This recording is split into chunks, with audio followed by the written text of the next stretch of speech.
الحمد لله رب العالمين نحمده ونستعينه ونؤمن به ونتوكل عليه ونعوذ بالله من شرور أنفسنا ومن سيئات أعمالنا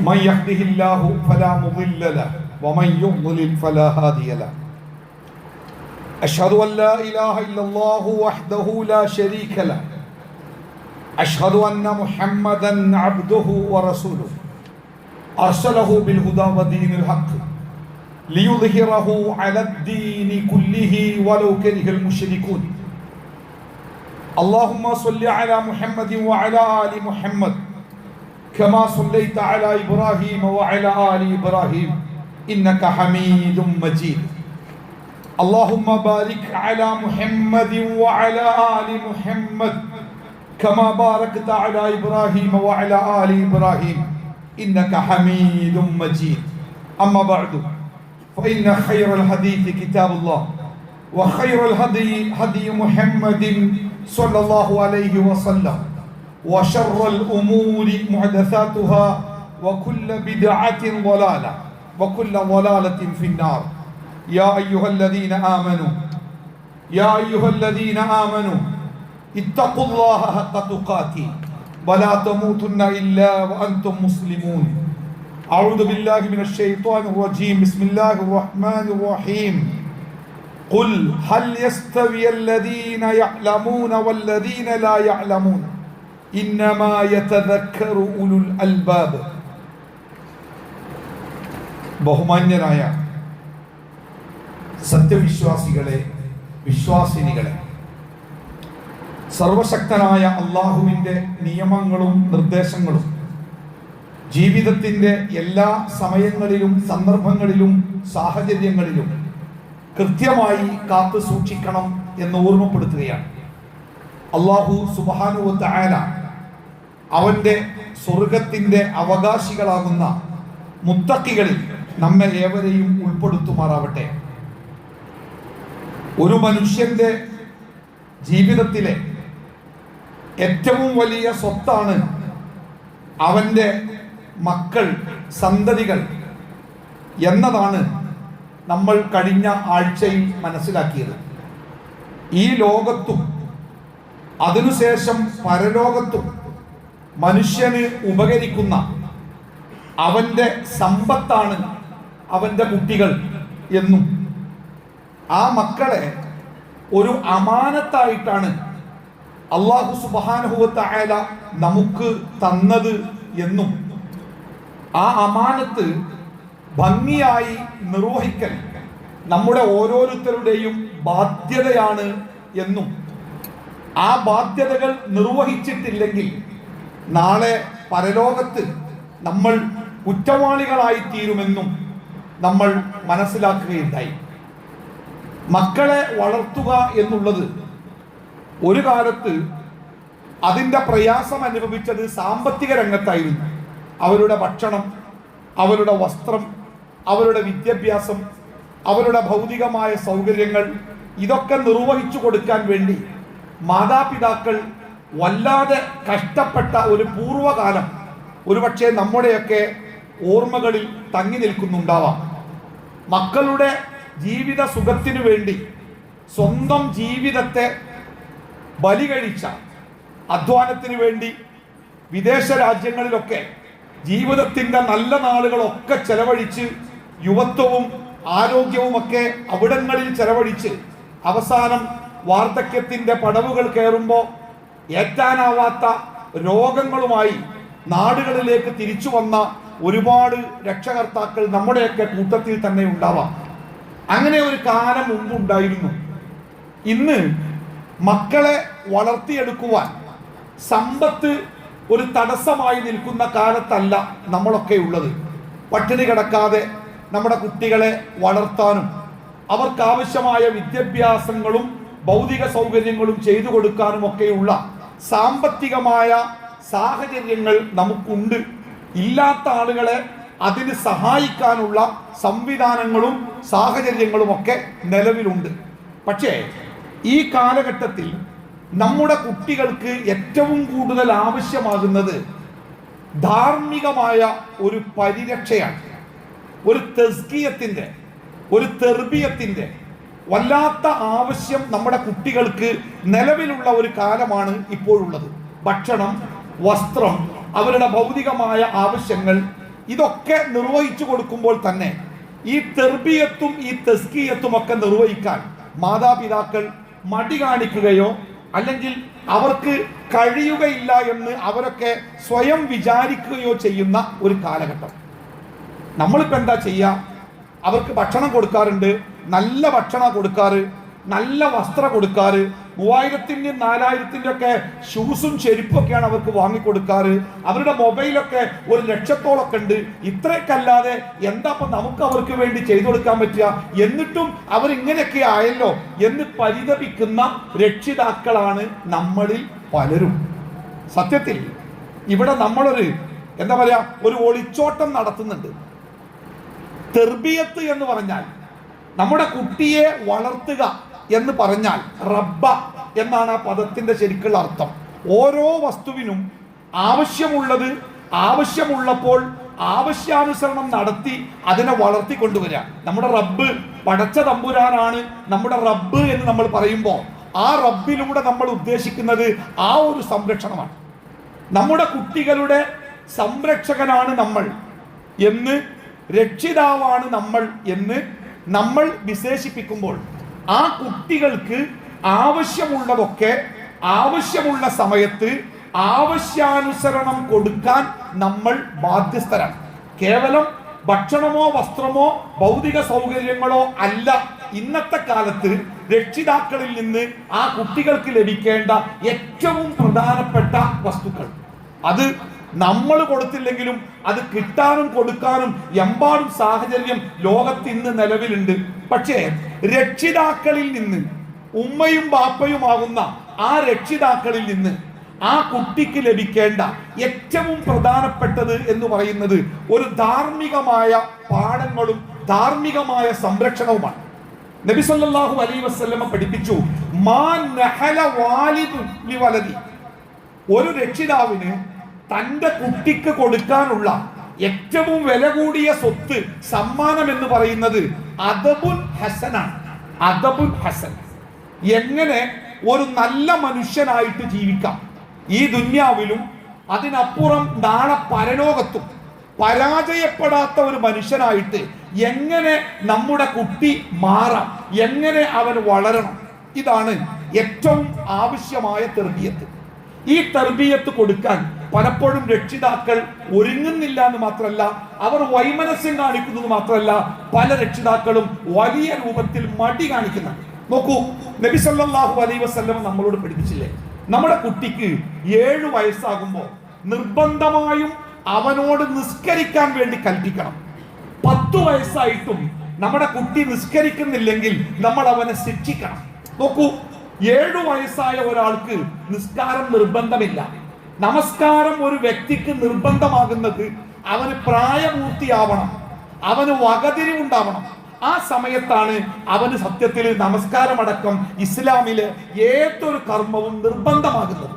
എന്നാൽ നമ്മുടെ വീട്ടിൽ 7 വയസ്സുള്ള ഒരു കുട്ടി ഉണ്ടെങ്കിൽ അവൻ നിസ്കരിക്കൽ നിർബന്ധമാണ്. ആർക്കെന്നറിയോ? അവന്റെ മാതാപിതാക്കൾക്ക്. അവന് നിസ്കാരം നിർബന്ധമില്ല. അവന് നിസ്കാരം നിർബന്ധമാവാൻ അവന്റെ പ്രായപൂർത്തിയുടെ സമയം വരെ അവന് കാത്തിരിക്കാം. പക്ഷേ 7 വയസ്സായ ഒരു കുട്ടി നമ്മുടെ വീട്ടിലുണ്ടെങ്കിൽ ആ കുട്ടി നമസ്കരിച്ചിരിക്കണമെന്നത് അവന്റെ മാതാപിതാക്കളുടെ മേൽ അള്ളാഹുവിന്റെ മതം നിശ്ചയിച്ച ഒരു നിയമമാണ്. 10 വയസ്സായാലും ആ കുട്ടിയുടെ മേൽ അവന് പ്രായപൂർത്തിയാവാത്ത അത്രയും കാലം അവന്റെ മേൽ ആ നമസ്കാരം നിർബന്ധമാകുന്നില്ല. പക്ഷേ 10 വയസ്സായ കുട്ടി നമസ്കരിക്കുന്നില്ലെങ്കിൽ അവനെ ശിക്ഷിച്ച് അവനെ ഭയപ്പെടുത്തി അവനെ നമസ്കരിപ്പിക്കേണ്ട ചുമതല അവന്റെ മാതാപിതാക്കളുടെ മേൽ അള്ളാഹുവിന്റെ ദീന് ഏർപ്പെടുത്തിയിട്ടുണ്ട്. എത്ര ഗൗരവത്തോടു കൂടിയാണ് നമ്മൾ ഈ കാര്യങ്ങളെ കാണേണ്ടത്, മനസ്സിലാക്കേണ്ടത്. വളരെ ചെറുപ്പത്തിൽ തന്നെ നമ്മുടെ കുട്ടികളെ ദീനിന്റെ നിയമങ്ങളിൽ അവരെ ചേർത്ത് പിടിച്ചുകൊണ്ട് അത് പഠിപ്പിച്ച് അതവരുടെ ജീവിതത്തിന്റെ ഭാഗമാക്കി മാറ്റാൻ മാതാപിതാക്കൾ ശ്രമിക്കേണ്ടതുണ്ട് എന്നർത്ഥം. പ്രവാചകന്റെ കൊച്ചു പേരക്കുട്ടിയാണ് സകാത്തിന്റെ വിഹിതമായ കാരക്കയിൽ നിന്ന് ഒരു കാരക്ക എടുത്ത് തിന്നപ്പോ ആ സകാത്തിന്റെ വിഹിതം നമുക്ക് തിന്നാൻ പാടില്ലാത്തതാണ്, നീ അത് തിന്നരുത് എന്ന് പറഞ്ഞ് അവന്റെ വായിൽ നിന്ന് ബലം പ്രയോഗിച്ച് ആ കാരക്കച്ചവറ് പുറത്തേക്ക് എടുത്തിട്ട് പ്രവാചകൻ നമ്മളെ പഠിപ്പിക്കുന്ന പാഠം താരങ്ങൾ. കൊച്ചുകുട്ടിയായിരിക്കുമ്പോൾ തന്നെ എന്താണ് അനുവദനീയമായത്, എന്താണ് അനുവദനീയമല്ലാത്തത് എന്ന് ആ മക്കളിൽ പഠിപ്പിച്ചെടുക്കേണ്ട ബാധ്യത നമ്മളിലുണ്ട്. ഓരോ കുട്ടിയുടെയും സ്വഭാവത്തെയും അവന്റെ പ്രവർത്തനങ്ങളെയും നിയന്ത്രിക്കുന്നത് ഒരു കുട്ടിപ്രായത്തിൽ തന്നെയാണ്. നമ്മൾ ആധുനിക മനഃശാസ്ത്രം, കുട്ടികളുടെ മനഃശാസ്ത്രമൊക്കെ പറയുന്നത് 3 വയസ്സ് വരെ, 5 വയസ്സ് വരെ, 7 വയസ്സ് വരെയൊക്കെയുള്ള ആ പ്രായമുണ്ടല്ലോ, ആ പ്രായം അവന്റെ ഭാവി ജീവിതത്തിലേക്ക് ആവശ്യമായ സ്വഭാവ രൂപീകരണത്തിന്റെ വളരെ വലിയ ഒരു കാലഘട്ടമാണ്. ഈ ചെറിയ പ്രായത്തിൽ അവൻ എന്താണോ കാണുന്നത്, അവൻ എന്താണോ അനുഭവിക്കുന്നത്, അവൻ എന്തൊക്കെയാണോ കേൾക്കുന്നത്, അതൊക്കെയായിരിക്കും അവന്റെ ഭാവി ജീവിതത്തെ രൂപീകരിക്കുക എന്നാണ് ആധുനിക മനുഷ്യന്റെ മനഃശാസ്ത്രം പറയുന്നത്. ഇസ്ലാമും അങ്ങനെ തന്നെ പഠിപ്പിച്ചേ. കുട്ടിയായിരിക്കുമ്പോൾ തന്നെ റസൂലുള്ളാഹി സ്വല്ലല്ലാഹു അലൈഹി വസല്ലം പറഞ്ഞില്ലേ, ഏതൊരു കുട്ടിയും ജനിക്കുമ്പോ അവൻ ശുദ്ധ പ്രകൃതിയോടുകൂടിയ ജനിക്കുന്നത്. പിന്നെ അവന്റെ പ്രകൃതിയിൽ മായം ചേർക്കുന്നത് അവന്റെ രക്ഷിതാക്കളാണ്. ആ രക്ഷിതാക്കളാണ് വേണ്ടാത്ത സ്വഭാവങ്ങളും വേണ്ടാത്ത ശീലങ്ങളും ഒക്കെ പഠിപ്പിച്ച് വേണ്ടത് അവന് കൊടുക്കാതെ, വേണ്ടപ്പോൾ അവനെ തിരുത്താതെ, അവനെ വഴിവിട്ട വഴിയിലേക്ക് ജീവിക്കാൻ പ്രേരിപ്പിക്കുന്നത് ഈ രക്ഷിതാക്കളുടെ പ്രവർത്തനങ്ങളാണ് എന്ന് നബി സല്ലല്ലാഹു അലൈഹി വസല്ലം തന്നെ നമ്മളെ ബോധ്യപ്പെടുത്തിയിട്ടുണ്ട്. അതുകൊണ്ട് എൻ്റെ പ്രിയപ്പെട്ട രക്ഷിതാക്കളെ, നമ്മളൊക്കെ കുട്ടികൾക്ക് അന്നം കൊടുക്കാൻ വേണ്ടി എത്ര കഷ്ടപ്പെട്ടാലേ അധ്വാനിക്കല്, എത്ര കഷ്ടപ്പെട്ടാ നമ്മളൊക്കെ പ്രവാസ ജീവിതം നയിച്ച് നമ്മുടെ കല്യാണം കഴിഞ്ഞിട്ട് 1 മാസം പോലും ഭാര്യയുടെ കൂടെ ജീവിക്കാൻ കഴിയാതെ ഗൾഫിലേക്ക് പറന്നുപോയി 3-4 കൊല്ലക്കാകുമ്പോ തിരിച്ചു വന്ന് 40-45 വയസ്സായ ഒരാള്, അദ്ദേഹം ഒരിക്കൽ പേപ്പറിൽ ഇങ്ങനെ കണക്ക് കൂട്ടി. അദ്ദേഹം കല്യാണം കഴിച്ചിട്ടേ തന്റെ ഭാര്യയുടെ കൂടെ, തന്റെ കുടുംബത്തിന്റെ കൂടെ ആകെ ചെലവഴിച്ച ദിവസങ്ങൾ കണക്കൂട്ടിയപ്പോ അത് 2 കൊല്ലം തികയില്ല. 2 കൊല്ലം എന്ന് പറഞ്ഞാല് 365 അല്ലെ, 700 ചില്ലാനം ദിവസങ്ങളാണ്. അത്ര ദിവസങ്ങൾ ഇത്രയും കാലത്തിന്റെ ഇടക്ക് തന്റെ കുടുംബത്തിന്റെ കൂടെ ചെലവഴിക്കാൻ കിട്ടിയിട്ടില്ല. 2-3 കൊല്ലം കൂടുമ്പോ 1 മാസോ 1.5 മാസോ ലീവ് കിട്ടും, അതിന് വരും, അത് അങ്ങോട്ടും ഇങ്ങോട്ടും ഓടിപ്പായും, പിന്നെ അങ്ങോട്ട് തന്നെ കണ്ണീരോടുകൂടി മടങ്ങിപ്പോകും. എന്തിനായിരുന്നു ഈ ജീവിതത്തെ ഇങ്ങനെ ത്യാഗത്തിന്റെ തീച്ചൂളയിലിട്ടത് ചോദിക്കുമ്പോൾ ഒറ്റ ഉത്തരണ്ട്, കുട്ടികൾക്ക് വേണ്ടിനാ. ആ അനുഭവിച്ച കഷ്ടപ്പാടിന്റെ ഒരു 10-1 ഇപ്പൊ നമ്മള് നമ്മുടെ മക്കൾക്ക് വേണ്ടി ഈ രംഗത്ത് അനുഭവിക്കാൻ തയ്യാറല്ല. മക്കളുടെ മുഖം ഒന്ന് കറുത്താൽ പിന്നെ നമുക്ക് ഓരോട് സംസാരിക്കുന്ന ഇഷ്ടമല്ല. ആ മക്കള് ഒന്ന് ദേഷ്യം പിടിച്ചാൽ പിന്നെ ഓരോട് സംസാരിക്കാൻ നമ്മളില്ല. ആ മക്കള് വേറെന്തെങ്കിലും കാര്യങ്ങൾ ചെയ്താല് അവരെ ഒന്ന് ചേർത്ത് പിടിക്കാൻ നമുക്ക് താല്പര്യമല്ല, അല്ലെ? എന്നിട്ട് നമ്മൾ ഇങ്ങനെ ഞാനെന്താ ചെയ്യാ, എനിക്കെന്താ ചെയ്യാല്ലേ? നമ്മളല്ലാതെ പിന്നെ ആരാണ് കൂട്ടരെ ചെയ്യാനുള്ളത്? നമ്മളല്ലാതെ പിന്നെ ആരാ ചെയ്യാനുള്ളത്? നമ്മളും കൂടി കൈവിട്ട് മാറ്റി നിർത്തിയാൽ ഈ മക്കളെ ചേർത്ത് പിടിക്കാൻ ആരാള്? ഏറ്റവും പ്രധാനമായിട്ട് കുട്ടികളുടെ കാര്യത്തിൽ നമ്മൾ ശ്രദ്ധിക്കേണ്ട പ്രധാനപ്പെട്ട ഒരു മേഖല അവരുടെ വിദ്യാഭ്യാസവുമായി ബന്ധപ്പെട്ട മേഖലയാണ്. നമ്മുടെ കുട്ടികൾ അവരുടെ ഒരു ദിവസത്തിലെ സമയത്തിന്റെ, അവർ ജീവിച്ചിരിക്കുന്ന സമയത്തിന്റെ ഏറ്റവും പ്രധാനപ്പെട്ട ഭാഗം ചെലവഴിക്കുന്നത് ഈ വിദ്യാഭ്യാസവുമായി ബന്ധപ്പെട്ട. നമുക്കറിയാലോ, രാവിലെ 5 മണിക്ക് എഴുന്നേൽക്കുന്ന ഒരു കുട്ടി 8 മണി മുതൽ അവന്റെ വിദ്യാഭ്യാസ രംഗത്തേക്ക് അവൻ ഇറങ്ങിത്തിരിച്ച് ഒരുപക്ഷെ വൈകുന്നേരം 5 മണിയാകുമ്പോൾ അവൻ വീട്ടിലേക്ക് തിരിച്ചു വന്ന് പിന്നെ ഒരു 8 മണിയാകുമ്പോൾ അവൻ കിടന്നുറങ്ങുന്നുണ്ടെങ്കിൽ അവന്റെ ജീവിതത്തിൽ അവൻ ഉണർന്നിരിക്കുന്ന സമയത്തിന്റെ സിംഹഭാഗവും അവൻ ചെലവഴിക്കുന്നത് ഈ വിദ്യാഭ്യാസവും അതുമായി ബന്ധപ്പെട്ട ഇടങ്ങളിലാണ്. അതുകൊണ്ട് തന്നെ നമ്മുടെ കുട്ടികളെ നശിപ്പിക്കാനും, നമ്മുടെ കുട്ടികളെ വഴിതെറ്റിക്കാനും, നമ്മുടെ കുട്ടികളെ ദുരുപയോഗം ചെയ്യാനും കാത്തിരിക്കുന്ന മുഴുവൻ കഴുകന്മാരും ഇന്ന് ചിറക് വിരിച്ച് അവർ പതിയിരിക്കുന്നത് ഈ രംഗത്താണ്, വിദ്യാഭ്യാസ രംഗത്ത്.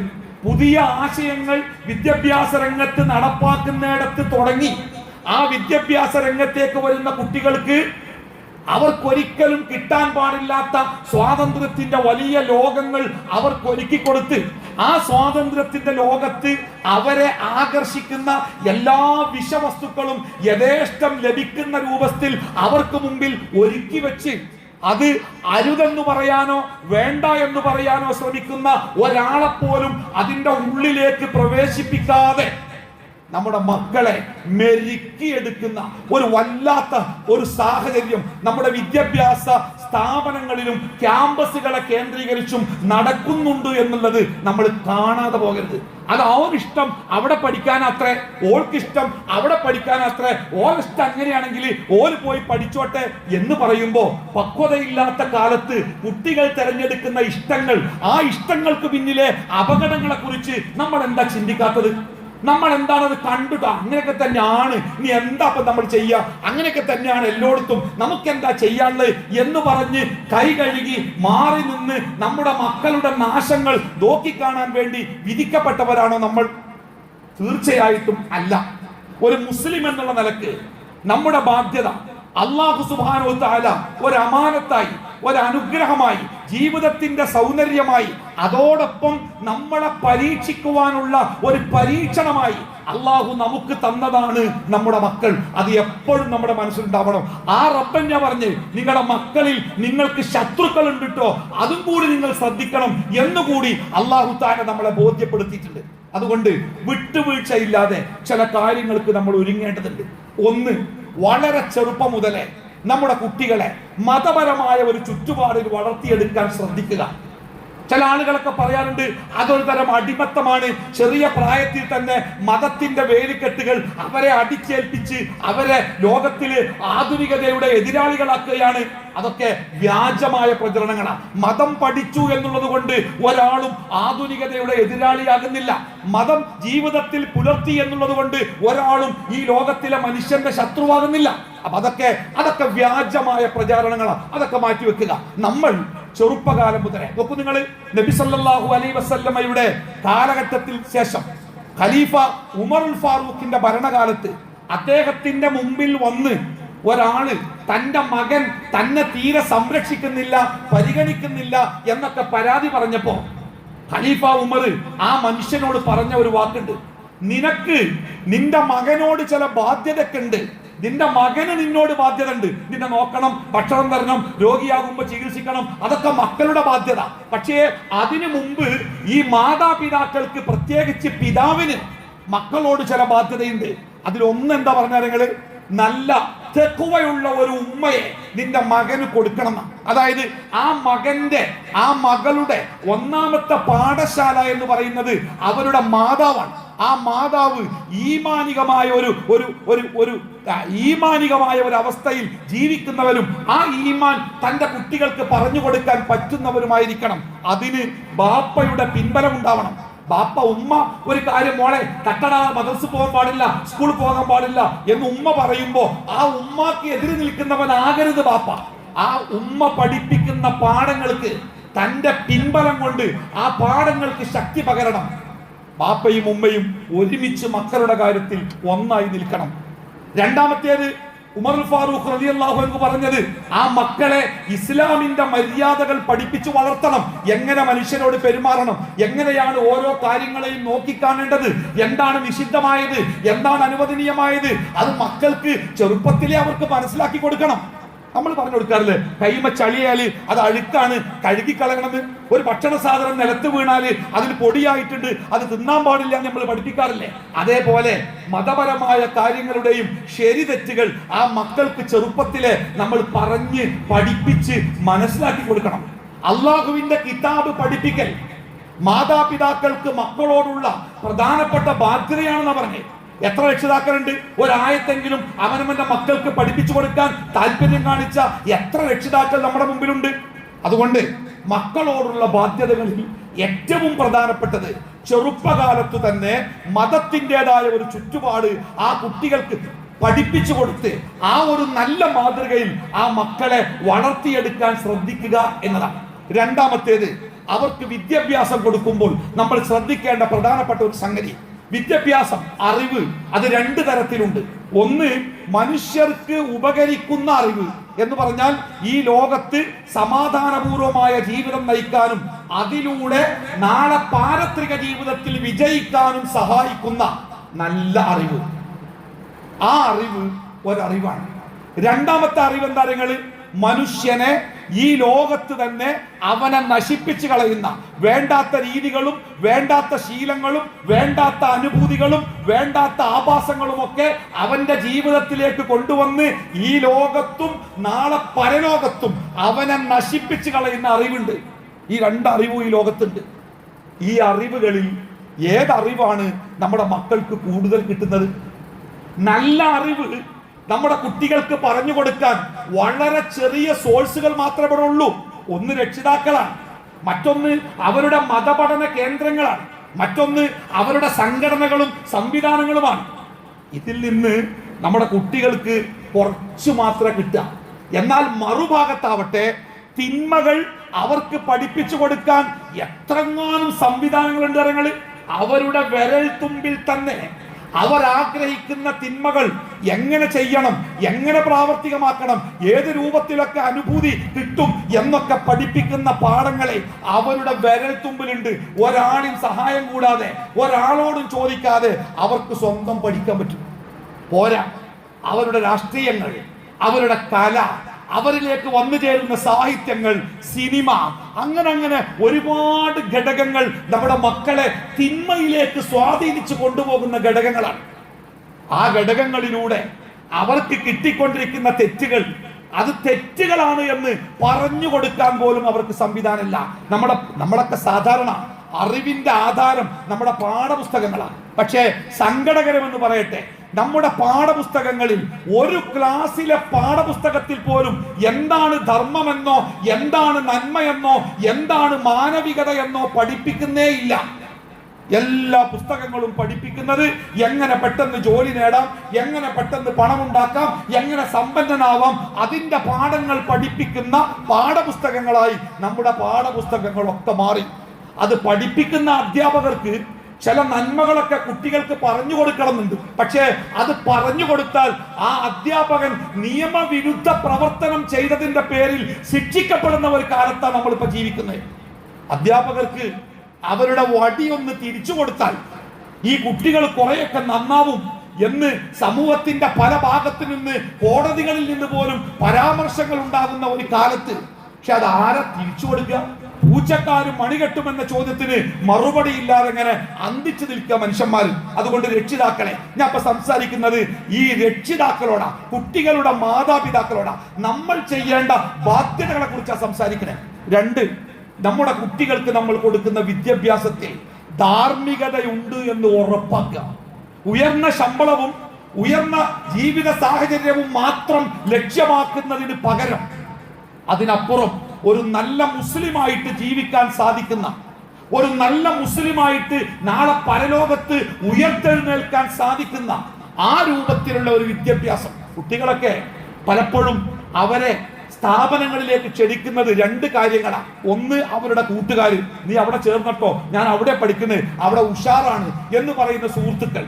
രണ്ട്, അവിടെ ഇന്ന സ്വാതന്ത്ര്യമൊക്കെ ഉണ്ട്, ഇന്ന സൗകര്യമൊക്കെ ഉണ്ട്. പലപ്പോഴും നമ്മുടെ നാട്ടിലൊക്കെ മറ്റു രാജ്യങ്ങളിൽ, വിദേശ രാജ്യങ്ങളിലേക്ക് കുട്ടികൾ പഠിക്കാൻ പോയിരുന്നത് പലപ്പോഴും പോസ്റ്റ് ഗ്രാജുവേഷന് ശേഷം റിസർച്ചുകൾക്കൊക്കെ വേണ്ടിയായിരുന്നു. ഇപ്പോഴങ്ങനെയല്ല. +2 കഴിഞ്ഞ കുട്ടികൾ തന്നെ ഡിഗ്രി പഠനത്തിന് യൂറോപ്യൻ രാജ്യങ്ങളെ തെരഞ്ഞെടുക്കുന്ന ഈ കാലഘട്ടത്തിൽ എന്തിനാണ് നിങ്ങൾ ഇങ്ങനെ തെരഞ്ഞെടുക്കുന്നത്? നമ്മുടെ രാജ്യത്തെ വിദ്യാഭ്യാസവും നിലവാരവും സിലബസും ഒക്കെ അത്ര മോശമാണോ എന്ന ചോദ്യത്തിന്റെ ഉത്തരം തരങ്ങൾ അതൊന്നും അല്ല. അവിടെ സ്വാതന്ത്ര്യം ഇഷ്ടം പോലെ. നമ്മളെ കാണാനോ നമ്മളെ തിരുത്താനോ എന്താടാ ആരടാ ചോദിക്കാനോ അവിടെ ആരുമില്ല. അവിടെ ആണും പെണ്ണും ഒന്നും ഒരു വേർതിരിവില്ല. അവിടെ സ്വാതന്ത്ര്യം എമ്പാടും കിട്ടും. അപ്പം പിന്നെ അവിടെ പോയിട്ട് ജീവിക്കലല്ലേ നല്ലത് എന്ന ഒരു ചിന്തയിലേക്ക് നമ്മുടെ മക്കളുടെ ബോധമണ്ഡലങ്ങൾ മാറ്റപ്പെടുത്തിയിട്ടുണ്ട്. വലിയ പരസ്യങ്ങളിലൂടെയും അതേപോലെ വലിയ വ്യാവസായിക പരസ്യങ്ങളിൽ കൂടിയും ഒക്കെ. അതുകൊണ്ട് നമ്മുടെ കുട്ടി ഒരു വിദ്യാഭ്യാസ സ്ഥാപനം, എനിക്ക് അവിടെ പഠിക്കണം, എനിക്ക് ആ കോഴ്സ് പഠിക്കണം എന്ന് പറയുമ്പോൾ അത് പഠിപ്പിക്കേണ്ട രക്ഷിതാക്കൾ ആ സ്ഥാപനത്തെ കുറിച്ചും അവിടുത്തെ സാഹചര്യങ്ങളെ കുറിച്ചും അവിടെ പഠിപ്പിക്കുന്ന കോഴ്സുകളെ കുറിച്ചും ഒന്ന് ചിന്തിക്കുന്നത് നല്ലതാണ്. അവിടെ എൻ്റെ കുട്ടി പഠിച്ചു വരുമ്പോഴേക്ക് അവൻ ആരാകും എന്നതിനപ്പുറം അവൻ എന്തൊക്കെയാകും എന്നൊന്ന് ചിന്തിക്കേണ്ട ചുമതല തീർച്ചയായിട്ടും ഈ മാതാപിതാക്കൾക്കുണ്ട്. ഞാൻ ചോദിക്കുന്ന പണം കൊടുക്കാറുണ്ട്, പക്ഷേ അവൻ ക്ലാസ്സിൽ പോകാറില്ല. അവസാനം പരീക്ഷയൊക്കെ തോറ്റ് തിരിച്ചു വന്നപ്പോ മാരകമായ മയക്കുമരുന്നിന്റെ അടിമ കൂടിയാണ് എന്ന് പറഞ്ഞ് കരഞ്ഞ ഒരു ബാപ്പപ്പോഴും ജീവിച്ചിരിപ്പുണ്ട്. ചോദിക്കുന്ന പണം ഞാൻ കൊടുക്കാറുണ്ട്, ഫീസ് അടക്കാറുണ്ട്, പക്ഷെ ഓൻ ക്ലാസ് പോവാറില്ല. ഞാൻ കൊടുക്കുന്ന പണം കൊണ്ട് ഓ കൂട്ടുകാരുടെ കൂടെ കറങ്ങിത്തിരിച്ച് ജീവിച്ചു, എനിക്കെന്താ ചെയ്യാൻ പറ്റുക എന്ന് ചോദിക്കുന്ന രക്ഷിതാവിനോട് ഞാൻ പറഞ്ഞു, മകനല്ല, നിങ്ങൾ തന്നെയാണ് കുറ്റവാളി. ആവശ്യമായ പക്വതയും പാകതയും ഇല്ലാത്ത പ്രായത്തിൽ ജീവിക്കുന്ന കുട്ടികളെ തിരുത്തേണ്ടവരല്ലേ ഈ പക്വതയും പാകതയും ഉള്ള രക്ഷിതാക്കൾ? അവർ മാറി നിന്നാലോ? അപ്പൊ രണ്ടാമത്തേത്, അവർക്ക് കൊടുക്കുന്ന വിദ്യാഭ്യാസത്തിൽ ധാർമ്മികതയുണ്ട് എന്ന് ഉറപ്പാക്കണം.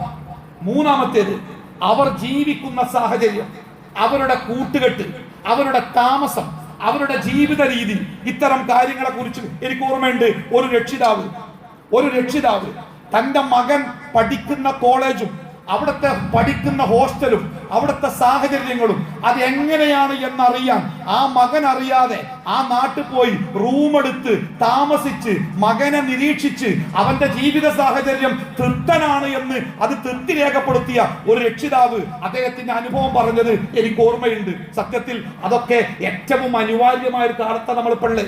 നബി സല്ലല്ലാഹു അലൈഹി വസല്ലം പറഞ്ഞില്ലേ, ഓരോരുത്തരും അവരുടെ കൂട്ടുകാരുടെ ആദർശത്തിലേക്ക് അങ്ങോട്ടാ പോവുക. അതുകൊണ്ട് നമ്മൾ കൃത്യമായിട്ട് നോക്കണം ആരാണ് നമ്മുടെ കൂട്ടുകാരെന്നും ആരാണ് നമ്മുടെ മക്കളുടെ കൂട്ടുകാരെന്നും. ഒരു പോലീസ് ഓഫീസറുടെ ഒരു ക്ലാസ് ഞാൻ ശ്രദ്ധിച്ചു കേട്ട് അദ്ദേഹം പറഞ്ഞൊരു വാക്കുണ്ട്. അദ്ദേഹം പറഞ്ഞത്, നിങ്ങളുടെ കുട്ടികളുടെ, പ്രത്യേകിച്ച് കൗമാരക്കാരായ കുട്ടികളുടെ ഏറ്റവും അടുത്ത 5 കൂട്ടുകാരുടെ വീട്ടുകാരുടെ ഫോൺ നമ്പർ നിങ്ങളുടെ കയ്യിൽ ഉണ്ടാവണം എന്നാ പറഞ്ഞേ. കൂട്ടുകാരുടെ നമ്പർ ഉണ്ടാവണമെന്നല്ല, എന്റെ മകന്റെ ഏറ്റവും അടുത്ത, അവന്റെ ജീവിതത്തെ സ്വാധീനിക്കുന്ന 5 കൂട്ടുകാരാരാന്നുള്ളത് ഞാൻ കണ്ടെത്തണം.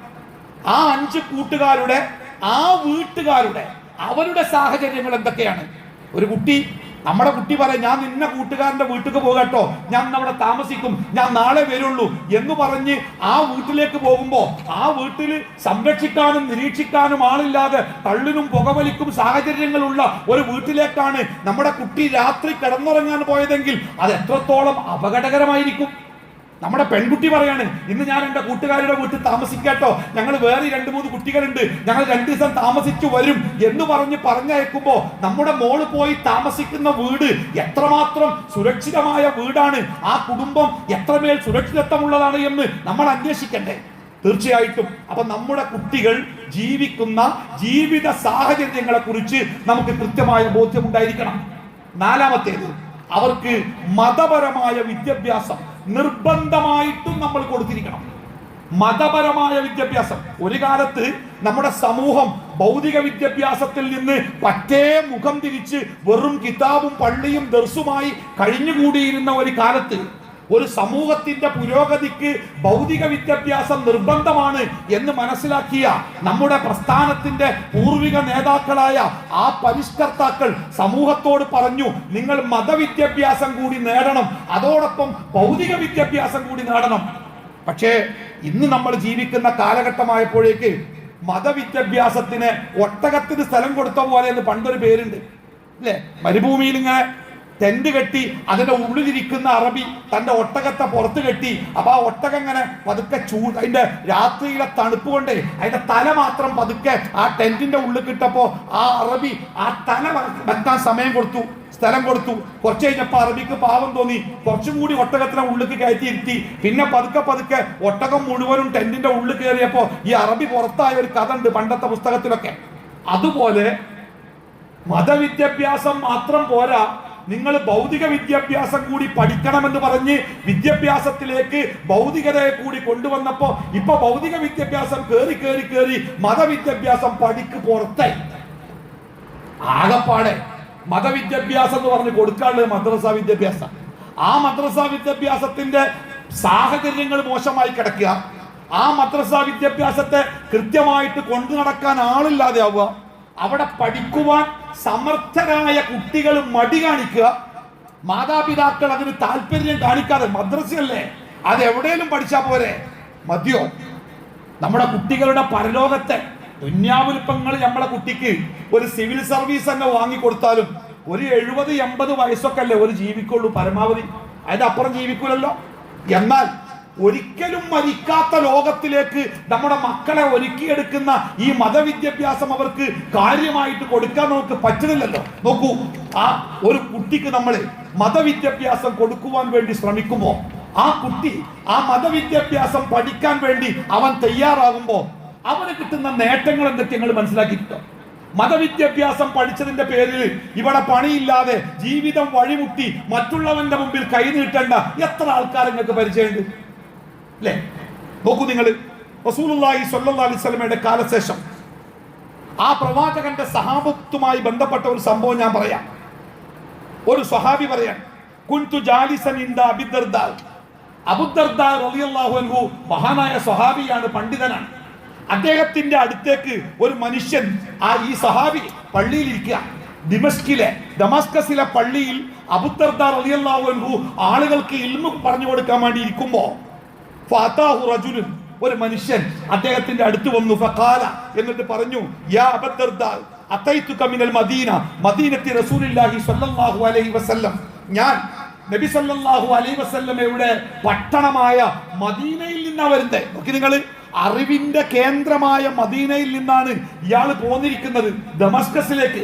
എന്തിനാറിയോ? നോക്കൂ, ലി ഹദീസിൻ ബലഗനി അന്നക തുഹദ്ദിസു ബിഹി അനി നബി സല്ലല്ലാഹു അലൈഹി വസല്ലം. നബി സല്ലല്ലാഹു അലൈഹി വസല്ലമയിൽ നിന്ന് കേട്ട് പഠിച്ച ഒരു ഹദീസ് നിങ്ങൾ ജനങ്ങൾക്ക് പഠിപ്പിച്ചു കൊടുക്കുന്നുണ്ട് എന്ന് ഞാൻ കേട്ടു. അത് പഠിക്കാൻ വേണ്ടിയാണ് മദീനയിൽ നിന്ന് ഞാൻ അങ്ങയെ തേടി ഈ ദമസ്കസിലേക്ക് വന്നിരിക്കുന്നത്. അപ്പോ അബൂ ദർദാ റളിയല്ലാഹു അൻഹു അദ്ദേഹത്തോട് ചോദിക്കണേ, ഫമാ ജാ ബിക തിജാറത്ത്, ഈ ശരിക്കും വല്ല കച്ചവടം ചെയ്യാൻ വേണ്ടി വന്നതാണോ ദമസ്കസിലേക്ക്? അല്ല. അല്ലെങ്കിൽ മറ്റെന്തെങ്കിലും ആവശ്യത്തിന് വേണ്ടി വന്നതാണോ ഈ നാട്ടിലേക്ക്? അല്ല, ഞാൻ പഠിക്കാൻ വേണ്ടി മാത്രം വന്നതാണ്, പഠിക്കാൻ വേണ്ടി മാത്രം വന്നതാണ്. അപ്പോ അദ്ദേഹം പറയണേ, ഫൈനി സമീഅതു റസൂലുള്ളാഹി സ്വല്ലല്ലാഹു അലൈഹി വസല്ലം യഖൂൽ, നബി സല്ലല്ലാഹു അലൈഹി വസല്ലം പറയുന്നത് ഞാൻ കേട്ടിട്ടുണ്ട്. എന്താണ്? മൻ സലക തരീഖൻ യൽതമിസു ഫീഹി ഇൽമൻ സഹലല്ലാഹു ലഹു തരീഖൻ ഇലൽ ജന്ന. അറിവ് തേടി ഒരാൾ ഒരു മാർഗത്തിലേക്ക് ഇറങ്ങിത്തിരിക്കുമ്പോൾ അവന്റെ സ്വർഗത്തിലേക്കുള്ള യാത്ര അല്ലാഹു എളുപ്പമാക്കും. വ ഇന്നൽ മലായിക ലതലഉ അജ്നിഹതഹ റിളൻ ലിതാലിബിൽ ഇൽമി. ആ അറിവ് തേടി പോകുന്നവന് തങ്ങളുടെ തൃപ്തിയുടെ ചിറകുകൾ മലക്കുകൾ അവന് വേണ്ടി വിരിച്ചു കൊടുക്കും. വഇന്ന ത്വാലിബൽ ഇൽമി യസ്തഗ്ഫിറു ലഹു മൻ ഫിസ് സമാഇ വൽ അർളി. ആകാശത്തും ഭൂമിയിലുമുള്ള സകല വസ്തുക്കളും അറിവ് തേടി പോകുന്ന ഈ വിദ്യാർത്ഥിക്ക് വേണ്ടി അല്ലാഹുവിനോട് പാപമോചനത്തിന് തേടും. എത്ര വരെ? ഹത്തൽ ഹീതാൻ ഫിൽ മാഇ, വെള്ളത്തിൽ കിടക്കുന്ന മത്സ്യങ്ങൾ വരെ. അങ്ങനെ അറിവിന്റെ മഹാത്മത്തെ കുറിച്ച് അദ്ദേഹം പറഞ്ഞു കൊടുക്കുകയാണ്. അപ്പൊ പ്രിയപ്പെട്ടവരെ, നമ്മുടെ മക്കള് അള്ളാഹു നമ്മളെ പഠിപ്പിച്ച മതപരമായ ഒരു കാര്യം പഠിക്കാൻ നമ്മുടെ മക്കൾ ഇറങ്ങിത്തിരിക്കുമ്പോൾ അവർക്ക് കിട്ടുന്ന അഭൗമമായ ഈ പ്രതിഫലത്തെ കുറിച്ചാണ് ഈ വാക്കുകൾ നമ്മളെ പഠിപ്പിക്കുന്നത്. പ്രത്യേകിച്ച് നമ്മുടെ പെൺകുട്ടികളുടെ കാര്യത്തിലൊക്കെ നമ്മൾ നല്ല ചില തീരുമാനങ്ങളും നല്ല ചില ചർച്ചകളുമൊക്കെ നമ്മുടെ കുടുംബത്തിലും മഹല്ലിലുമൊക്കെ നടത്തേണ്ട വല്ലാത്തൊരു കാലം. പ്രത്യേകിച്ചും നമ്മുടെ പെൺകുട്ടികളെ മാത്രം അവരെ ഫോക്കസ് ചെയ്ത് അവരെ ചൂഷണം ചെയ്യാനുള്ള വളരെ കൃത്യമായ ചില സംവിധാനങ്ങളും പ്രവർത്തനങ്ങളും ഒക്കെ നടക്കുന്ന കാലത്ത് നമ്മൾ കണ്ണടച്ച് ആ ചെന്നായ്ക്കളുടെ മുമ്പിലേക്ക് നമ്മളുടെ ആട്ടിൻകുട്ടികളെ പോലെ നിഷ്കളങ്കരായ നമ്മുടെ മക്കളെ നമ്മൾ വലിച്ചെറിഞ്ഞു കൊടുത്താൽ അതിൻ്റെ പ്രത്യാഘാതങ്ങൾ വളരെ അപകടമായിരിക്കും. അതുകൊണ്ട് ഒരു അധ്യയന വർഷം തുടങ്ങുന്ന കാലത്ത് നമ്മുടെ കുട്ടികൾക്ക് ഭൗതിക വിദ്യാഭ്യാസം ലഭിക്കണം. പ്രത്യേകിച്ച് ഇന്നത്തെ കാലഘട്ടത്തിൽ ഭൗതിക വിദ്യാഭ്യാസം ലഭിക്കാത്ത ഒരാൾ ഇത്തിരി കഷ്ടപ്പെട്ടു പോകും. അതുകൊണ്ട് ഭൗതിക വിദ്യാഭ്യാസത്തിന്റെ മാർഗങ്ങൾ നമ്മൾ ഉണ്ടാക്കണം. ആ ഭൗതിക വിദ്യാഭ്യാസത്തിന്റെ മാർഗങ്ങൾ മക്കൾക്ക് കൊടുക്കുമ്പോൾ തന്നെ അതിൻ്റെ കൂടെ അവർക്കാവശ്യമായ മതവിദ്യാഭ്യാസം കൃത്യമായിട്ട് ലഭിക്കുന്നുണ്ട് എന്ന് നമ്മൾ ഉറപ്പുവരുത്തണം.